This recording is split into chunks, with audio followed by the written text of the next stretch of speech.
शीतला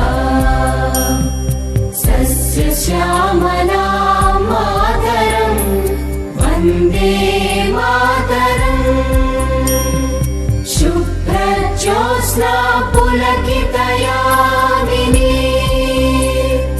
पुल्लकुसुमित द्रुमदलशोभिनी सुहासिनी सुमधुरभाषिणी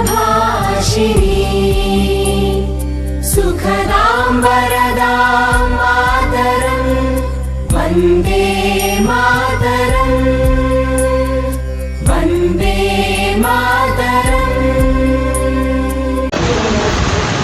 ಎಲ್ಲ ಸದಸ್ಯರಿಗೂ ಸ್ವಾಗತ. ಮೊದಲಿಗೆ ಈ ಸದನದಲ್ಲಿ ನಮ್ಮ ನಾಡಿಗೆ ಶ್ರಮಿಸಿದಂಥ ಗಣ್ಯರಿಗೆ ಸಂತಾಪ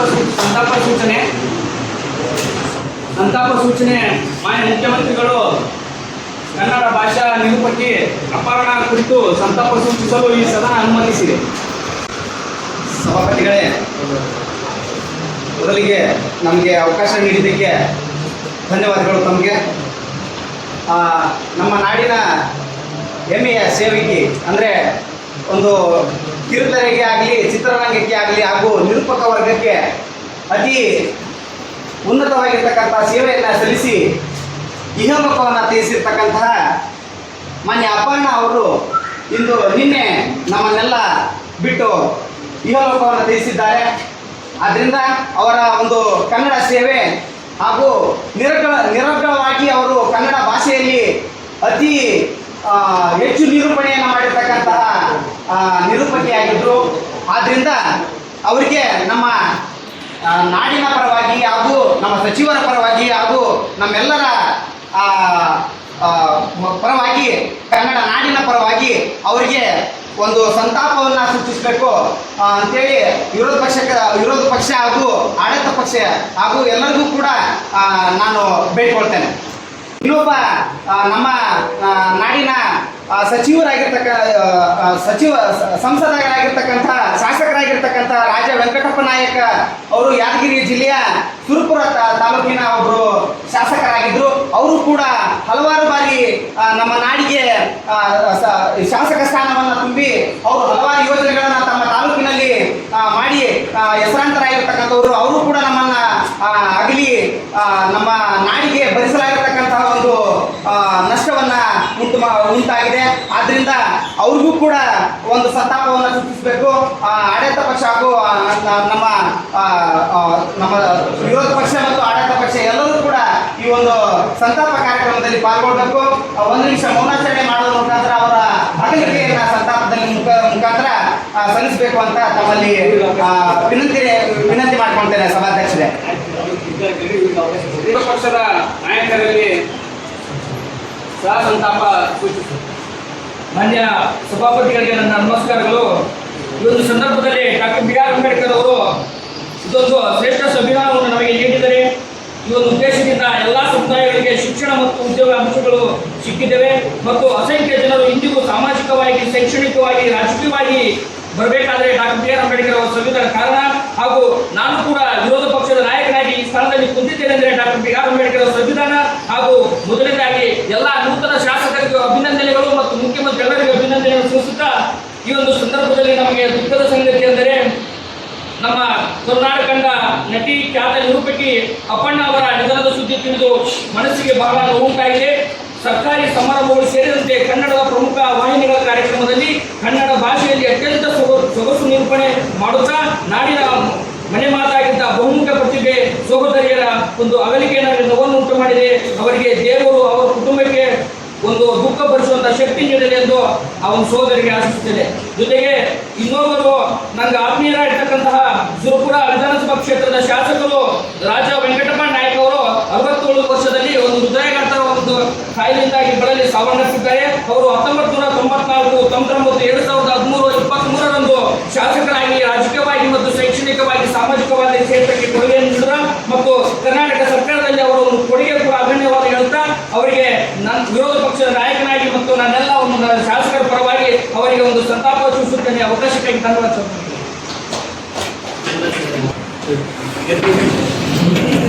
Gracias. ಪ್ರಾರಂಭ.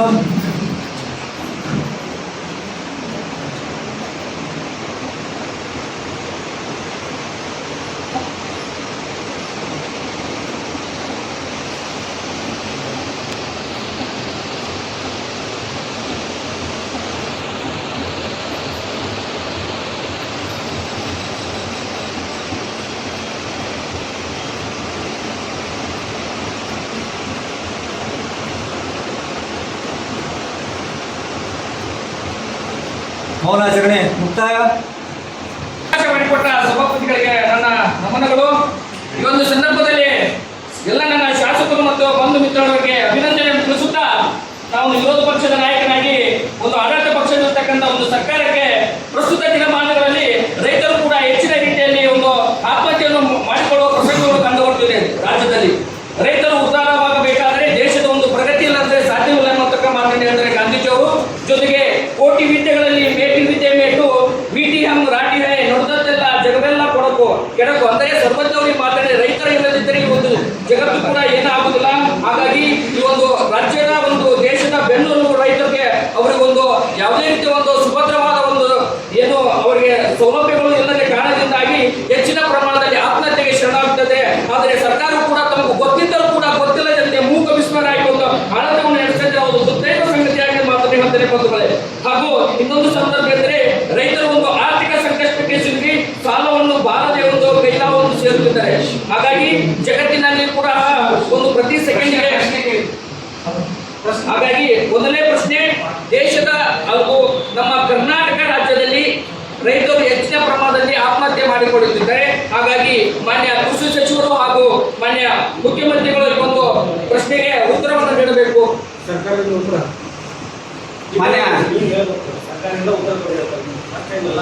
ಮಾನ್ಯ ಸಭಾಧ್ಯಕ್ಷರೇ, ವಿರೋಧ ಪಕ್ಷದ ನಾಯಕರು ಕೇಳಿರ್ತಕ್ಕಂತಹ ಪ್ರಶ್ನೆಗೆ ನಾವು ಆಲ್ರೆಡಿ ಈಗ ಹಲವಾರು ಯೋಜನೆಗಳನ್ನ ನಮ್ಮ ಸರ್ಕಾರದ ವತಿಯಿಂದ ತರಲಿಕ್ಕೆ ನಮ್ಮ ಸಚಿವ ಸಂಪುಟದಿಂದ ಆಲ್ರೆಡಿ ಒಂದು ಯೋಜನೆಯನ್ನ ತರ್ತಾ ಇದ್ದೇವೆ.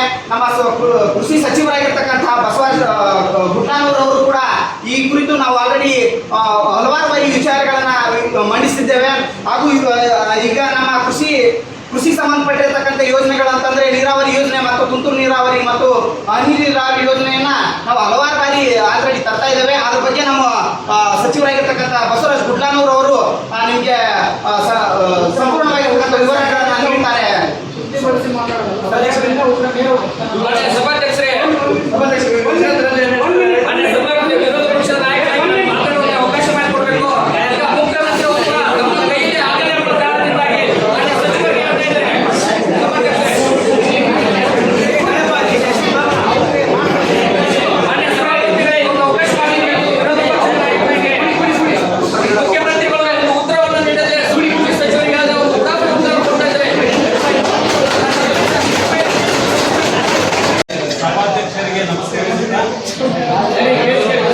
ವಿರೋಧ ಪಕ್ಷದವರ ಪ್ರಶ್ನೆಗೆ ನಾನು ಉತ್ತರ ಕೊಡುತ್ತಾ, ನಾನು ಕೃಷಿ ಸಚಿವನಾಗಿ ಈ ಒಂದು ಸಮಸ್ಯೆಗೆ ಸಭೆಯಲ್ಲಿ ಕೊಡ್ತಾ ಇದ್ದೇನೆ. ಬಟ್ ಈ ಡಿಪಾರ್ಟ್ಮೆಂಟ್ನಲ್ಲಿ ಅಂದರೆ ಸರ್ಕಾರದಲ್ಲಿ ಭಾಳಷ್ಟು ಯೋಜನೆಗಳನ್ನು ಸರ್ಕಾರ ಹಮ್ಮಿಕೊಂಡಿದೆ, ಭಾಳಷ್ಟು ಯೋಜನೆಗಳಿದೆ. ಬಟ್ ಈ ಒಂದು ಕೃಷಿಕರಲ್ಲಿ ಬೇಕಾದಷ್ಟು ಜ್ಞಾನವನ್ನು ನೀಡಿದ್ದಾಗಿದೆ, ಭಾಳಷ್ಟು ಪ್ರೋಗ್ರಾಮ್ಸ್ ಇದೆ. ಉದಾಹರಣೆಗೆ ಈಗ ಸಾವಂತ ಈಗ ಆತ್ಮಹತ್ಯೆ ಮಾಡ್ಕೊಳ್ತಿರೋದು ಯಾಕೆ ಅಂತ ಹೇಳಿದ್ರೆ, ಅಲ್ಲ ಬಹಳಷ್ಟು ಅವರು ಪ್ರಶ್ನೆ ರೈತರ ಆತ್ಮಹತ್ಯೆಗೆ ಕ್ರಮ ಯೋಜನೆ ಬಹಳಷ್ಟು ಪ್ರೋಗ್ರಾಮ್ಸ್ ಇದೆ. ಅಂದ್ರೆ ಆರ್ಗ್ಯಾನಿಕ್ ಫಾರ್ಮಿಂಗ್ ಇದೆ, ಸಸ್ಟೈನಬಲ್ ಅಗ್ರಿಕಲ್ಚರ್ ಅಂತ ಪ್ರೋಗ್ರಾಮ್ಸ್ ಇದೆ. ಈ ಒಂದು ಬರೀ ಇನಾರ್ಗ್ಯಾನಿಕ್ ಫಾರ್ಮಿಂಗ್ ಮಾಡದೆ ಜೊತೆಗೆ ನಾವು ಆ ಕೃಷಿಯನ್ನ ಮಾಡಿದಾಗ ಅವರದರಿಂದ ಹೊರಗಡೆ ಬರಬಹುದು ಅನ್ನೋ ಒಂದು ಪರ್ಮನೆಂಟ್ ಸೊಲ್ಯೂಷನ್ ಇದೆ. ಬಟ್ ಪರಿಹಾರ ಯಾವ ರೀತಿ ಕೊಟ್ಟಿದ್ದಾರೆ ರೈತರಿಗೆ? ಆತ್ಮಹತ್ಯೆ ಅಂತ ರೈತರಿಗೆ ಪರಿಹಾರ ಯಾವ ರೀತಿ ಕೊಟ್ಟಿದ್ದಾರೆ ಸರ್ಕಾರ? ಪರಿಹಾರ ಪ್ರತಿ ಆತ್ಮಹತ್ಯೆ ಮಾಡಿಕೊಂಡ ಒಂದು ರೈತನಿಗೆ ನಾವು ಪರಿಹಾರ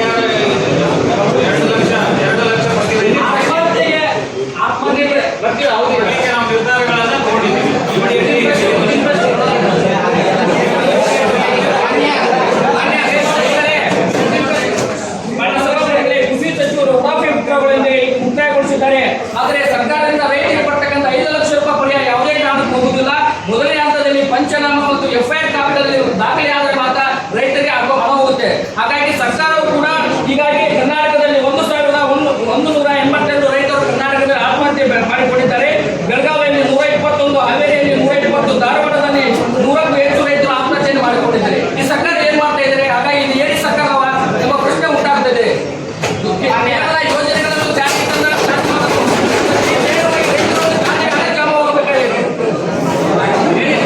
ನಾವು ನಮ್ಮ ನಾಡಿನಲ್ಲಿ ರೈತರು ಮಾನ್ಯ ಸಭಾಧ್ಯಕ್ಷರೇ, ನಮ್ಮ ನಾಡಿನ ಮುಖ್ಯವಾಗಿರ್ತಕ್ಕಂಥ ಬೆನ್ನೆಲುಬು ಬಂದ್ರೆ ನಮ್ಮ ರೈತರು. ಆದ್ರಿಂದ ನಾವೆಲ್ಲರೂ ಬದುಕ್ತಾ ಇರೋದೇ ರೈತರಿಂದ. ಆದ್ರಿಂದ ನಾವು ಹಲವಾರು ಯೋಜನೆಗಳನ್ನು ತಂದಿದ್ದೇವೆ. ಅದರ ಜೊತೆಗೆ 5 ಲಕ್ಷ ರೂಪಾಯಿನ ತಕ್ಷಣದ ಪರಿಹಾರವಾಗಿ ಮಾತ್ರ ನಾವು ಘೋಷಣೆ ಮಾಡಿದ್ದೇವೆ. ಅವರಿಗೆ ಪೂರ್ಣವಾಗಿರ್ತಕ್ಕಂತಹ ಒಂದು ಕಮಿಟಿಯನ್ನು ಆಲ್ರೆಡಿ ಆಯಾ ಜಿಲ್ಲೆಗಳಲ್ಲಿ ರಚನೆ ಮಾಡೋದ್ರ ಮುಖಾಂತರ ಅಲ್ಲಿಯ DC ಅವರಿಗೆ ಮತ್ತು ಅಲ್ಲಿಯ ತಹಸೀಲ್ದಾರರಿಗೆ ನಾವು ಆಲ್ರೆಡಿ ಡೈರೆಕ್ಷನ್ ಅನ್ನು ನೀಡಿದ್ದೇವೆ. ಅವರು ಮೈಸೂರಿನಲ್ಲಿ ಮುಡಾ ಹಗರಣದಲ್ಲಿ ಭಾಗಿಯಾಗಿದ್ದಾರೆ. ಇಲ್ಲಿ 50-50 ರೇಷೋದಲ್ಲಿ ಅಲ್ಲಿನ ಸಾರ್ವಜನಿಕರಿಗೆ ಅಲ್ಲಿನ ಆಸ್ತಿ ಹಂಚಿಕೆ ಆಗುತ್ತಿದೆ. ಇದರಿಂದಾಗಿ ಇದರ ಡೈರೆಕ್ಟ್ ಆಗಿ ಮಾನ್ಯ ಮುಖ್ಯಮಂತ್ರಿಗಳ ಮನೆ ಹೊತ್ತು ಅವರು ರಾಜೀನಾಮೆ ಕೊಡಬೇಕಂತ ನಾವು ಸಭಾಧ್ಯಕ್ಷರೇ, ಈ ಕುರಿತು ನಾವು ಆಲ್ರೆಡಿ ಹಲವಾರು ಇದನ್ನ ತಂದಿದ್ದೇವೆ. ನಿಜವಾಗಿ ಹೇಳ್ಬೇಕಂತಂದ್ರೆ ನಾವು ಈ ಮೂಡಾ ಯೋಜನೆಯನ್ನ ಸೀರಿಯಸ್ ಆಗಿ ತೆಗೆದುಕೊಂಡು ಆಲ್ರೆಡಿ ಅದಕ್ಕೊಂದು ಕಮಿಟಿ ರಚನೆ ಮಾಡಿ ನಾವು ಆಲ್ರೆಡಿ ಅದನ್ನೊಂದು ವಿಚಾರಣೆ ಒಂದು ತಂಡವನ್ನು ರಚಿಸಿ ನಾವು ಆಲ್ರೆಡಿ ತನಿಖೆಗೆ ಆಹ್ವಾನ ಮಾಡಿದ್ದೇವೆ. ಸಭಾಧ್ಯಕ್ಷರೇ,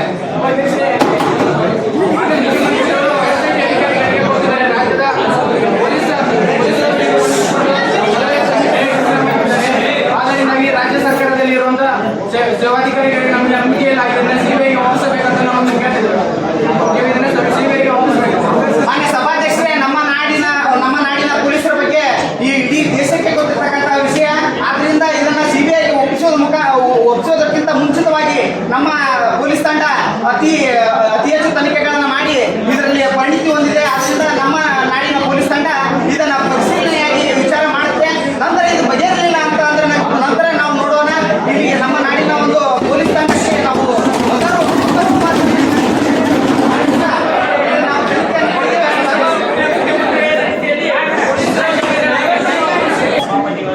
ಪ್ರಶ್ನೆಯನ್ನು ಕೇಳೋದಕ್ಕೆ ಅನುಮತಿ ಮಾಡೋದಕ್ಕೆ ಹೃತ್ಪೂರ್ವಕವಾದ ಧನ್ಯವಾದಗಳನ್ನು ತಿಳಿಸುತ್ತಾ, ಈ ರಾಜ್ಯದಲ್ಲಿ ನಮ್ಮ ಮಹಿಳೆಯರ ಮುಖ್ಯ ಪಾತ್ರ ಒಂದೇ ಒಂದು.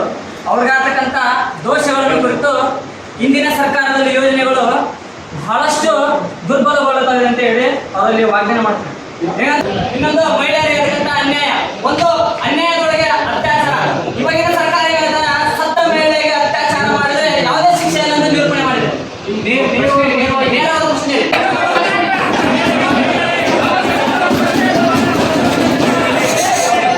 ಮಾನ್ಯ ಸಭಾಪತಿಗಳೇ, ನಮ್ಮ ಸಚಿವರು ಪ್ರಶ್ನೆಯನ್ನು ಮಾಡದೆ ಉತ್ತರ ಕೊಡಬಾರದು. ಯಾವ ಮುಖ್ಯ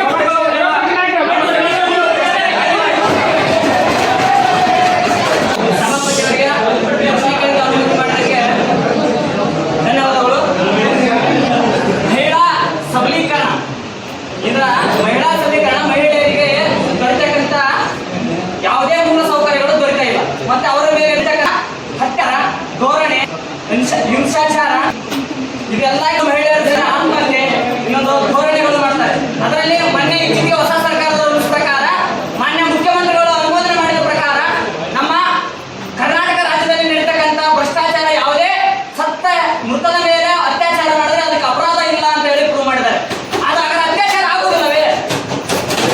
ಮಾನ್ಯ ಮುಖ್ಯಮಂತ್ರಿ ನ್ಯಾಯಿಕ ಪ್ರಕ್ರಿಯೆ ಇದೆ. ಈ ಪ್ರಶ್ನೆಯನ್ನ ಸದನವು ಅವಕಾಶ ನೀಡಲ್ಲ. ಯಾಕಂದ್ರೆ ಇದು ಕಂಟೆಂಪ್ಟ್ ಆಫ್ ಕೋರ್ಟ್ ಮುಂದಿನ ಪ್ರಶ್ನೆ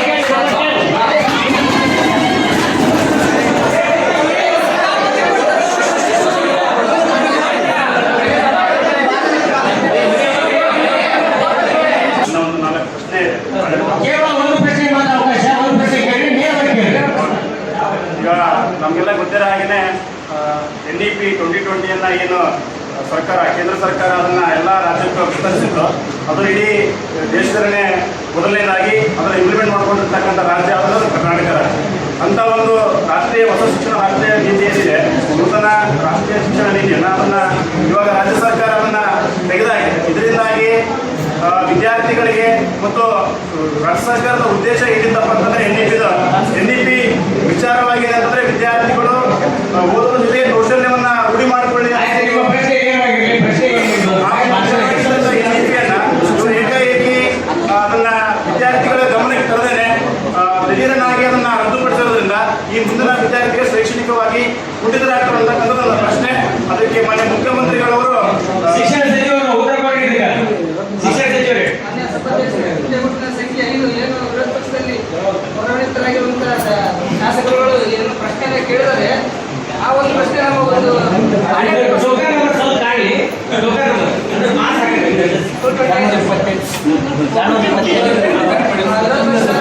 ಪ್ರಶ್ನೆಗೆ ನಮ್ಮ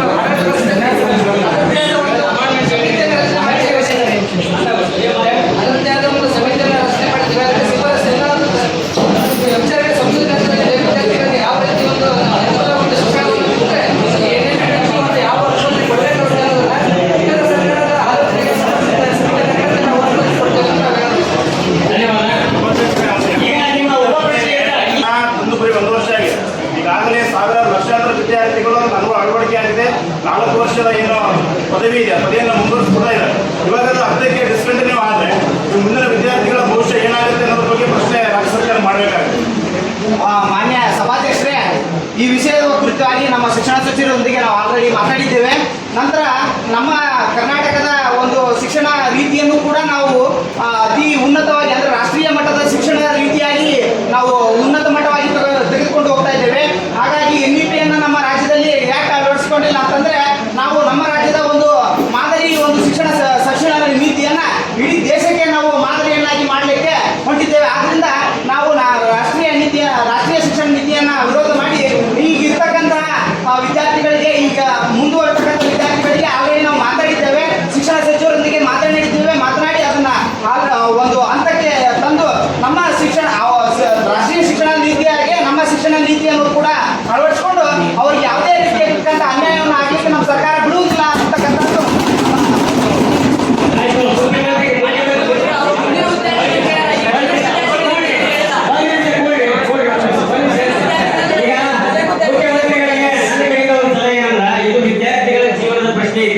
ಇದನ್ನ ಆದಷ್ಟು ಶೀಘ್ರವಾಗಿ ಈಗ ವಿರೋಧ ಪಕ್ಷದವರು ವಿದ್ಯಾರ್ಥಿಗಳ ಗಮನದಲ್ಲಿ ಇಟ್ಕೊಂಡು ಅವರು ಈ ಪ್ರಶ್ನೆಯನ್ನು ಎತ್ತಿದ್ದಾರೆ.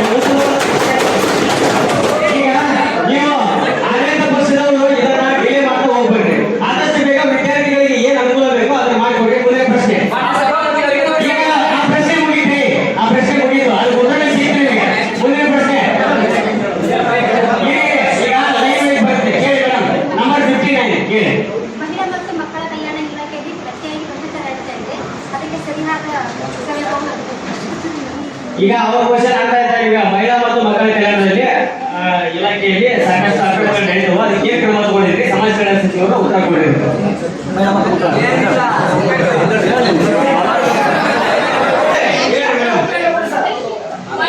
ಇಲ್ಲಿ ಏನು ಭ್ರಷ್ಟಾಚಾರಗಳು ನಡೀತಿದೆ ಆ ಭ್ರಷ್ಟಾಚಾರಕ್ಕೆ ಅನೇಕ ತನಿಖೆಗಳನ್ನು ನಾವು ನಡೆಸ್ತಾ ಇದ್ದೀವಿ. ಹೆಣ್ಣು ಮಕ್ಕಳ ಮೇಲೆ ಅತ್ಯಾಚಾರಗಳಾಗ್ಲಿ ಬೇರೆ ಏನೇ ಆಗಲಿ ನಡೆದಿಲ್ಲ, ಅತ್ಯಾಚಾರಗಳಾಗ್ಲಿ ಮಹಿಳೆಯರ ಮೇಲೆ ಜಗ್ಗಿನ ದೌರ್ಜನ್ಯಗಳು ನಾವೆಲ್ಲ ನಡೀತಾ ಇದ್ರು ಕೂಡ ನಮ್ಮ ಸರ್ಕಾರ ಇವತ್ತಿಗೆ ಮಹಿಳೆಯರ ಮೇಲೆ ನಡೀತಿರುವಂತಹ ದೌರ್ಜನ್ಯಗಳನ್ನ ತಡೆಗಟ್ಟಲು ಅನೇಕ ಯೋಜನೆಗಳನ್ನ ತಗೊಂಡಿದ್ದೀವಿ. ಅದನ್ನ ಇವಾಗಲೇ ಕಾರ್ಯರೂಪಕ್ಕೆ ತಂದಿದ್ದೀವಿ.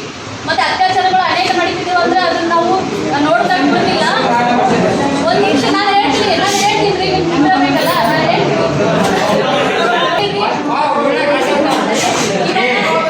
ನೀರ ಅಸದೋರ್ತನೆ ಮಾಡ್ತೀಗ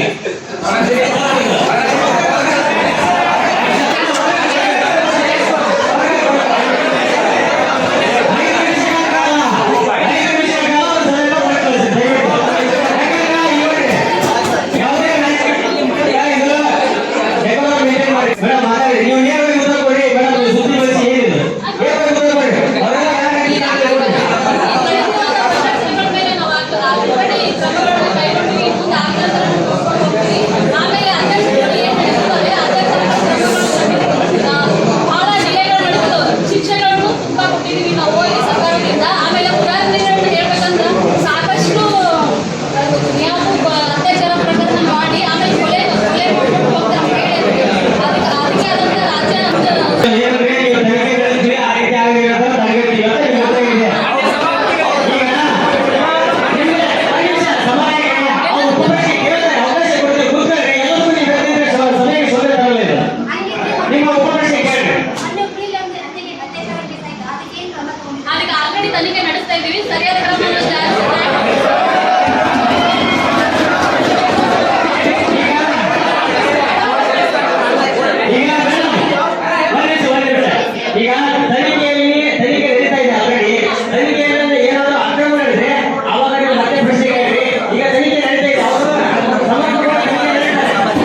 ಈ ಒಂದು ಇಲಾಖೆಯ ಸಚಿವರು ಕಣ್ಣು ಮುಚ್ಚಿಕೊಂಡಿರೋದು ಒಂದು ಇವರು ಸಹಿತ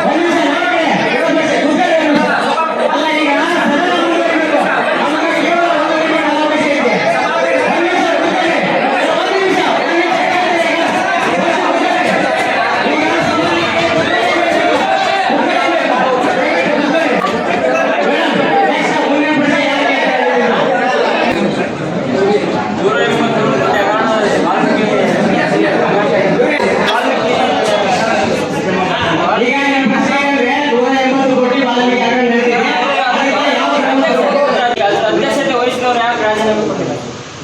ಈಗ ಸರ್ಕಾರದಿಂದ ಉತ್ತರ ಬಂದಿದೆ ಅಲ್ಲ, ಎಲ್ಲ ನೀವು ಬೇಡ, ಬೇರೆ ಸಂಬಂಧ ನೋಡ್ರಿ. ಈಗ ಪ್ರಶ್ನೆ ಏನಂದ್ರೆ 180 ಕೋಟಿ ಹಗರಣ ಎಸ್ಟಿ ನೀವು ಪರಿಶಿಷ್ಟ ಅಂಗದ ಹಗರಣ ಏನಿದೆ ಆ ಹಗರಣ ಸಂಬಂಧಪಟ್ಟಾಗ ಆ ನಿಗಮದ ಅಧ್ಯಕ್ಷರಿಗೆ ಯಾಕೆ ರಾಜೀನಾಮೆ ಕೊಡಲಿಲ್ಲ? ಅದು ಒಳ್ಳೆಯ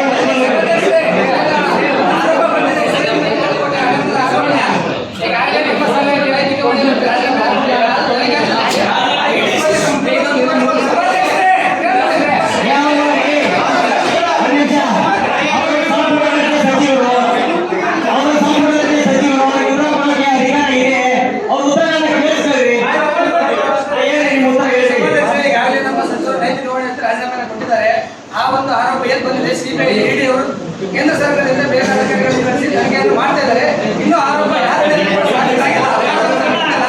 ತನಿಖೆ ಹಂತದಲ್ಲಿ ಯಾವ ರೀತಿ ಸುಳ್ಳು ಸರ್ಕಾರ ಕೋರ್ಟ್ ಇದೆ, ಕಾನೂನು ಏನಂತ ಅದು ಅನುಮೋದನೆ ಮೇರೆಗೆ ನಾವೆಲ್ಲ ತನಿಖೆ ಮಾಡೋಣ.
ಇವು ನಮ್ಮ ಜಿಲ್ಲಾಸ್ಪತ್ರೆಗಳ ಕರ್ನಾಟಕದ ಸರ್ಕಾರಿ ಜಿಲ್ಲಾಸ್ಪತ್ರೆಗಳ ಬಗ್ಗೆ ಗಮನ ಕೊಡ್ತಾ ಇಲ್ಲ. ಅದಕ್ಕೆ ಅದ್ರ ಬಗ್ಗೆ ನೇರ ಉತ್ತರ ಕೊಡಬೇಕು.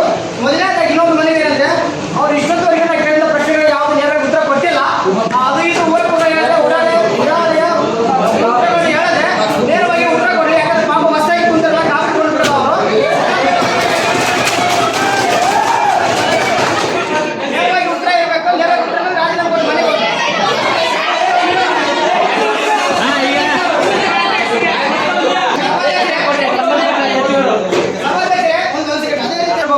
ನಮ್ಮದು ನಮ್ಮ ವಿಶೇಷ ಕೊಪ್ಪಳ ಜಿಲ್ಲೆ 32ನೇ ಸ್ಥಾನಕ್ಕೆ ಕುಂಠಿತವಾಗಿದೆ.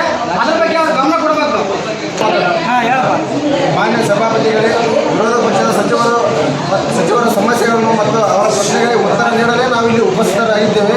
ಆದರೆ ಸಮಸ್ಯೆ ಮತ್ತು ಪ್ರಶ್ನೆಗಳಿಗೆ ಉತ್ತರ ನೀಡಲೇ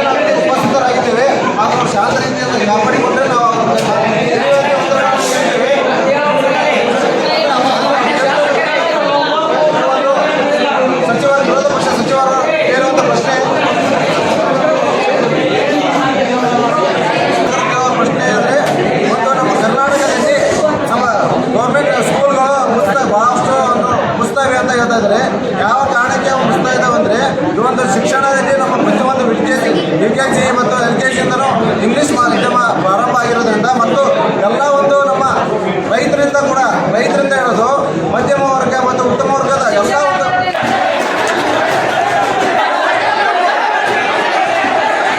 ಈಗ ಪಾಯಿಂಟ್ ಆಫ್ ಆರ್ಡರ್ ಹೇಳಿದ್ರು ಮಾನ್ಯ ಶಾಸಕರೇ, ನಿಮ್ಮ ಪಾಯಿಂಟ್ ಆಫ್ ಆರ್ಡರ್ ಏನು? ಈಗ ಸಭೆಗೆ ಏನು ಅನುಚಿತ ಈಗ ಪಾಯಿಂಟ್ ಆಫ್ ಆರ್ಡರ್ ಹೇಳೋ ಟೈಮ್ನಲ್ಲಿ ನೀವು ಗದ್ದಲ ಮಾಡಿ ಸರಿಯಾಗಿ ಕೇಳಿಸ್ಕೊಳ್ಳಿ. ಅನುಚಿತವಾಗಿರ್ತಕ್ಕಂಥ ಗೌರವವನ್ನು ತೋರಿಸಿದರೆ ಮತ್ತು ಸಭಾಪತಿಗಳು ಗೌರವ ಕೊಡ್ತೇನೆ. ಅವ್ರಿಗೆ ಇರ್ತಕ್ಕಂಥ ಎಲ್ಲ ವಿರೋಧ ಪಕ್ಷದವರಿಗೂ ಕೂಡ ಅಪಮಾನ ಮಾಡೋ ರೀತಿಯಲ್ಲಿ ಮತ್ತು ಅವಾಚ್ಯ ಶಬ್ದಗಳನ್ನು ಬಳಸಿ ಈ ರೀತಿ ಮಾತಾಡೋದ್ರಿಂದ ನಾವು ಪಾಯಿಂಟ್ ಆಫ್ ಮಾಡಬೇಕು. ಆಯ್ತು. ಈ ಒಂದು ಏನು ಅಸಂಸದೀಯ ಪದವನ್ನು ಬಳಸಿದ್ದಾರೆ, ಈ ಒಂದು ಶಬ್ದವನ್ನ ಕಡತದಿಂದ ಹಿಂತೆಗೆದುಕೊಳ್ತಾ ಇದ್ದೇನೆ. ಆಯ್ತು, ನೆಕ್ಸ್ಟ್ ಪ್ರಶ್ನೆ ಕೇಳಿ. ಏನು ಮಾಡಿದ್ದಾರೆ ಆ ಉತ್ತರ ಕೂಡ ಕೇಳಿ. ಈಗ ಅವರು ಏನು ಉತ್ತರ ಹೇಳಿದ್ರು ನೀವು ಹೇಳಿ ನೋಡೋಣ. ಈಗ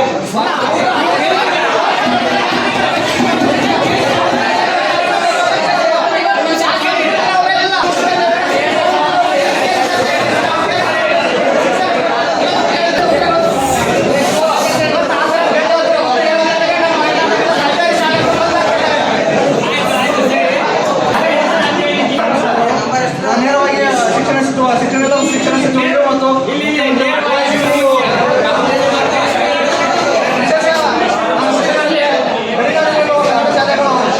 ಮತ್ತು ಕನ್ನಡ ಶಾಲೆಗಳು ಮುಚ್ಚುತ್ತಿವೆ ಮತ್ತು ಪ್ರೈವೇಟ್ ಸ್ಕೂಲಿರುವ ಸ್ಥಿತಿ ಕನ್ನಡ ಸ್ಥಿತಿ ಅಯೋಮಯವಾಗಿದೆ. ಇದಕ್ಕೆ ಶಿಕ್ಷಣ ಸಚಿವರು ಶಿಕ್ಷಣವೇ ಇಲ್ಲರಿ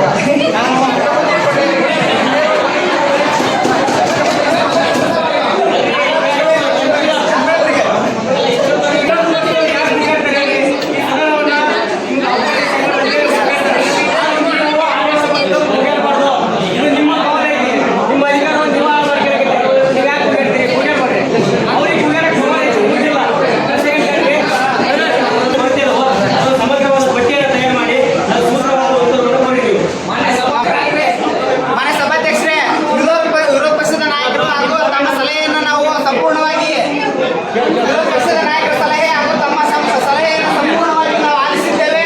ಅದಕ್ಕೆ ಸಂಬಂಧಿಸಿರ್ತಕ್ಕಂಥ ಕಮಿಟಿಯನ್ನು ರಚಿಸಿ ನಾವು ಅದಕ್ಕೆ ಸೂಕ್ತವಾಗಿರ್ತಕ್ಕಂಥ ಉತ್ತರಗಳನ್ನು ತಮಗೆ ಅತಿ ಶೀಘ್ರವಾಗಿ ಒದಗಿಸ್ತೇವೆ ಅಂತ ಹೇಳ್ತೇವೆ. ನನ್ನ ಪ್ರಶ್ನೆ ಬಂದ್ಬಿಟ್ಟು ಕೊಪ್ಪಳ ಜಿಲ್ಲಾ ಉಸ್ತುವಾರಿ ಸಚಿವರಿಗೆ. ಈಗ ಏನು ಕೊಪ್ಪಳ ಜಿಲ್ಲಾ ಸಮೀಪವಾಗಿರುವ ಅಂಜನಾದ್ರಿಪುರದಲ್ಲಿ ಅಲ್ಲಿ ಡ್ರಗ್ಸ್ ಮಾಫಿಯಾ ಹಾಗೂ ಅನೈತಿಕ ಚಟುವಟಿಕೆಗಳು ಅತಿ ಹೆಚ್ಚಿನ ಪ್ರಮಾಣದಲ್ಲಿ ನಡೀತಾ ಇದ್ದಾವೆ ಅಂತಂದು ಎಲ್ಲ ಮೂಲಗಳಿಂದ ನಾವು ತಿಳಿದುಪಟ್ಟಿವೆ. ಅದೇ ರೀತಿಯಾಗಿ ಅದನ್ನು ತಡೆಗಟ್ಟಲು ಯಾವ ರೀತಿ ಕ್ರಮಗಳನ್ನು ಕೈಗೊಂಡಿದ್ದಾರೆ ಎಂಬುದರ ಕುರಿತು ಮಾನ್ಯ ಜಿಲ್ಲಾ ಉಸ್ತುವಾರಿ ಸಚಿವರು ಇದೇ ಒಂದು ಪ್ರಶ್ನೆ ಕೂಡ ನಮಗೆ ಆಗಲೇ ಗಮನಕ್ಕೆ ಬಂದಿದೆ. ಈ ಕಾರಣದಿಂದ ನಾವು ಕಮಿಟಿ ಮಾಡಿ ಆ ಒಂದು ಕಮಿಟಿಯಲ್ಲಿ ಒಂದು ಪೊಲೀಸರನ್ನು ನೇಮಕಾತಿ ಮಾಡಿ ಅದರಂತೆ ಮತ್ತು ಅಂದರೆ ಒಂದು ಗುಪ್ತಾಚಾರ ಅಲ್ಲಿಗೆ ನೇರವಾಗಿ ಮಾಡಿದರೆ ಅದರಿಂದ ಕಾರಣದಿಂದ ಗುಪ್ತಾಚಾರವಾಗಿ ಅಲ್ಲಿ ಒಂದು ಕಮಿಟಿ ಬಿಟ್ಟಿದ್ದೇವೆ.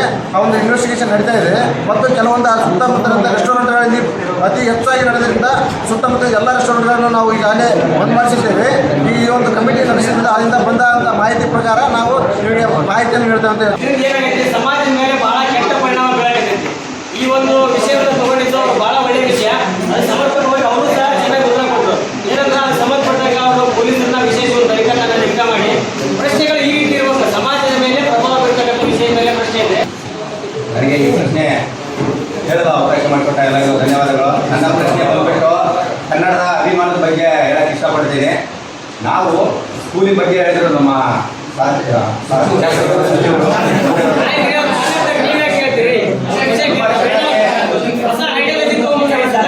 ಈಗ ಅವರು ಆಡಳಿತ ಪಕ್ಷ ಇದ್ದಾರೆ.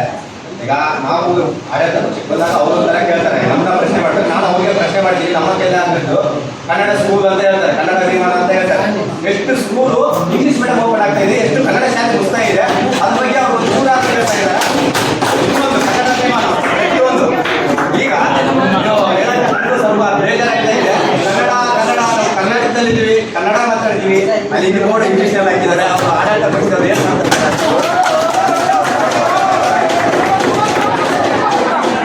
ಗಡಿ ವಿಚಾರದಲ್ಲಾಗಿರ್ಬೋದು, ನೀರಿನ ವಿಚಾರದಲ್ಲೂ ಕನ್ನಡಿಗರಿಗೆ ದೊಡ್ಡ ಅನ್ಯಾಯ ಆಗ್ತಾ ಇದೆ, ಹೋರಾಟ ನಡೀತಾ ಇದೆ. ಅವರು ಬೇರೆಯವರಿಗೆ ಪ್ರಭಾವ ಬೀರಿದ್ರೆ ಕನ್ನಡಿಗರಿಗೆ ನ್ಯಾಯಯುತವಾಗಿ ಏನು ತಗೊಂಡಿದ್ದಾರೆ, ಏನಾದ್ರು ಸಮಿತಿ ರಚಿಸಿದ್ದಾರೆ, ಏನಾದರೂ ಬೇರೆ ಯಾವ್ದು ಪ್ರೊಟೆಕ್ಷನ್ ತಗೊಂಡು ಏನೂ ಇಲ್ಲ, ಸುಮ್ಮನೆ ಬರ್ತಾರೆ